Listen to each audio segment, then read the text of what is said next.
Daily taste the daily. Pakistan India match కి సంబంధించి మనతో స్పందించడానికి కరాటే కళ్యాణ్ గారి ఫోన్ లైన్ అందుబాటులో ఉన్నారు. కళ్యాణ్ గారు నమస్కారం. నమస్తే అండి. సో ఏం చెప్తారు? వైపు దేశ ప్రయోజనాలు, సైనికుల త్యాగాలు, మరోవైపు క్రికెట్, ఏం చెప్తారు? నేనైతే ఆ పాకిస్తాన్ ఆడకూడదు బెస్ట్ అంటానండి, ఆడకూడదు కూడా. ఎందుకంటే మొన్న మన ఆపరేషన్ సింధూర్, మన ఆడపిల్లల మాంగళ్యం తెగిపడిన రక్తపు చారలు ఇంకా పోలేదు. అటువంటి ముష్కరులతో మనం తలపడడం గాని, వారితో సపోర్ట్ చేస్తూ ఏ విధమైన పనులు చేయడం కూడా ఈ సమయంలో చేస్తే భారత్ నిజంగా అభిమానించే అత్యంత నా సువిశాల భారతదేశం సస్యశ్యామలంగా ఉండాలనుకునే కొంతమంది నాలాంటి వాళ్ళకి చాలా చాలా విరక్తి కలుగుతుంది ఒక విధంగా. అంటే ఇలాంటి వాటిలో మనం ఎందుకంటే అది స్పోర్ట్స్ లాగా చూడాలి, స్పోర్ట్ లా చూడాలి అనే వాళ్ళు కూడా ఉంటారు. అవును, అలా కూడా చాలా మంది ఉన్నారు. క్రీడని వేరుగా చూడాలి, రాజకీయాన్ని వేరుగా చూడాలని. అది లేదండి, అది లేదు. క్రీడ అయినా సరే దొంగలతో కూడా స్పోర్టివ్నెస్ అని చెప్పి దొంగలతోని లేకపోతే కూనీ కోరిలతో ఆడకూడదు. అది ఎట్లా అవుతుంది? వాళ్ళతో ఎలా ఆడతారు? ఆడకూడదు. స్పోర్ట్ అయితే స్పోర్ట్ వేరే ఇంకా చాలా దేశాలు ఉన్నాయి, వాటితో ఆడండి. వీళ్ళతో ఎందుకు ఆడాలి? వీళ్ళతో ఆడాల్సిన అవసరం ఉంది. వేరే దేశాలు లేవా? వీళ్ళతోనే ఎందుకు ఆడాలి? ఇలాంటి వ్యధవలతో మనం చేయాల్సిన పనే లేదు అసలు. అందుకోసమని నేనైతే ఆ పాకిస్తాన్ వాళ్ళతో క్రికెట్ ఆడితే సంతోషించే వాళ్ళు. నేను క్రికెట్ లవర్నే కావచ్చు, కానీ వాళ్ళతో ఆడితే మాత్రం నేను చాలా బాధపడతాను, సంతోషించను. ఇప్పుడున్న పరిస్థితులు, ఇంతకు ముందు ఎప్పుడు ఓడిపోవాలని ప్రే చేసేవాళ్ళం. ఖచ్చితంగా వాళ్ళు ఓడిపోయి వెళ్తారు, అది మనకు తెలిసిన విషయం. కానీ ఏది ఏమైనప్పటికీ కూడా ఇప్పుడు వీళ్ళతో ఆడకూడదు అన్నదైతేనే కరెక్ట్ నిర్ణయం అనుకుంటాను. వీళ్ళతో ఆడనే కూడదు అసలు.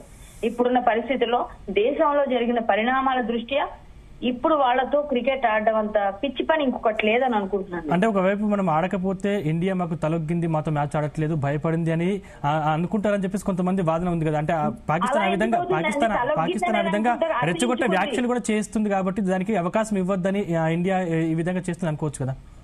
లేదండి, యాక్చువల్లీ ఏంటంటే ఇప్పుడు వారు ఏదైనా మాట్లాడతారు. ఇప్పుడు ఒక మాట అండి, ఎవరైనా మనతోని మా దగ్గర రావట్లేదు అంటే వాళ్ళు అసహించుకున్నారు వీళ్ళని. అసలు నువ్వు మా స్థాయికి సరిపోవు కాబట్టి మీతో ఆడట్లేదు అని కూడా అనుకోవచ్చుగా. నువ్వు మా స్థాయి కాదు, నువ్వు మా స్థాయి కానప్పుడు నీతో ఎందుకు ఆడుతున్నావు అని కూడా అనుకోవచ్చు కదా. ఇది కూడా మనం స్ప్రెడ్ చేయొచ్చు కదా. ఎవరో అంటారని చెప్పి మనం దిగజారి వాళ్ళ దగ్గరికి వెళ్ళి వాళ్ళతో మనం భయపడేది ఏంటి? మనం భయపెడతామో అందరికీ తెలుసు. ఎవడో అనుకున్నాడని ఎట్లా అనుకుంటామండి? అంటే దీని మీద ఇండియా ఎప్పుడు తల వంచదు, తల వంచేలా చేస్తుంది అంతే అవతల వాళ్ళని. ఇండియా ఎప్పుడు గర్వంగానే తలెత్తుకొని తిరుగుతుంది. అంటే దీని మీద మాట్లాడారంటే వాళ్ళు ఇండియన్స్ కాదు. అసదుద్దీన్ ఓవైసీ కూడా స్పందించారు. అంటే ఇక్కడ ముస్లింలను వేరుగా చూస్తున్నారు నరేంద్ర మోదీ గారు, పాకిస్తాన్ ముస్లింలను వేరు చేసి చూస్తున్నారు. నిజంగా ఇక్కడ ముస్లింస్ వేరు, అక్కడ ముస్లింస్ వేరు కాదు అన్నట్టు కూడా కొన్ని కీలకమైన వ్యాఖ్యలు చేశారు కదా. అప్పుడు వెళ్ళిపోమని చెప్పండి ఆయన అక్కడికి. ఇక్కడ ఎందుకు ఉంటాడు? అక్కడికి వెళ్ళిపోమని చెప్పండి. అంటే ఒక రకంగా భారత్ కు సపోర్ట్ ఇచ్చినట్టుగా. ఇక్కడ ఎందుకు ఉంటున్నారు? ఇక్కడ ఉండకూడదు. నీ దేశం అక్కడ ఉన్నప్పుడు, నీ మూలాలు అక్కడ ఉన్నప్పుడు, ఆ దేశం ఈ దేశం ముస్లింస్ ఒకటైనప్పుడు ఇక్కడ ఎందుకు ఉండడు? అక్కడికి వెళ్ళిపోవచ్చు కదా. అంటే ఒక రకంగా భారత్ కు సపోర్ట్ ఇచ్చినట్టుగానే మాట్లాడారు ఓవైసీ గారు. అంటే పహల్గామ్ ఘటన మర్చిపోయారా? ఆపరేషన్ సింధూర్ మర్చిపోయారా? అలా మాట్లాడితే కరెక్టే. మీరు అక్కడ దేశం అంటే ఇక్కడ ముస్లింలు వేరు చేసి చూస్తున్నారు, అక్కడ ముస్లిం వేరు చేస్తుంది. అంటే అక్కడ మీకు ఆటలు కావాలి, వాళ్ళతో ఫ్రెండ్షిప్ కావాలి, ఇక్కడ మాత్రం ముస్లింస్ వద్దు అన్నట్టుగా మాట్లాడారు. ఓకే. సో నేను ఈ విషయంలో అతనైతే ముస్లిం గా అక్కడ పాకిస్తాన్ కి సపోర్ట్ చేసి వెళ్ళిపోని ఎలా అయితే కరాఖండిగా మాట్లాడుతున్నానో, ఇప్పుడు ఇండియాకి సపోర్ట్ చేస్తే నిజమైన భారతీయ ముస్లిం ఎవరైనా ఇలాగే మాట్లాడతారని చెప్తాను. ఎందుకంటే నిజమైన భారతీయ ముస్లింస్ ఎవరు కూడా ఇండియా యొక్క ఉన్నతి కోరుకుంటారు తప్ప, ఇండియా గురించే మాట్లాడతారు తప్ప వేరే వాళ్ళ కోసం ఆలోచించరు. సో అతను చేసింది కరెక్టే. ఒకవేళ కానీ అతను వాళ్ళకి సపోర్ట్ చేస్తే అతను కూడా వెళ్ళిపోవచ్చు దేశం మీద విడిచిపెట్టి. ఎవరైతే సపోర్ట్ చేస్తారో పాకిస్తానీలు, మొన్న ఎవరెవరైతే వేరే కాకినాడలో జెండాలు ఎగరేసారో పాలస్తీనా పాకిస్తాన్వి, వాళ్ళందరూ కూడా వెళ్ళిపోవచ్చు దేశం. వాళ్ళ సానుభూతి పనికి ఉండడానికి అర్హత లేదు. వాళ్ళని ఏరివేసేయాలి మొత్తం. అంటే ఇంతమంది వద్దన్నా కూడా అసలు బీజేపీ ఎందుకు తగ్గట్లేదు అంటారు ఈ విషయంలో? బీజేపీ తగ్గట్లేదు అంటే నరేంద్ర మోడీ గారి వ్యూహం ఏదైనా కావచ్చండి. ఆయన వ్యూహం ఏదైనా చేస్తూ ఉంటారు. ఆయన వ్యూహాన్ని మనం అందుకోలేం, అదైతే మనం చెప్పగలం. ఆయన ఏం చేస్తున్నారో తెలీదు. నరేంద్ర మోడీ గారిని తక్కువ అంచనా వేయడానికి లేదు.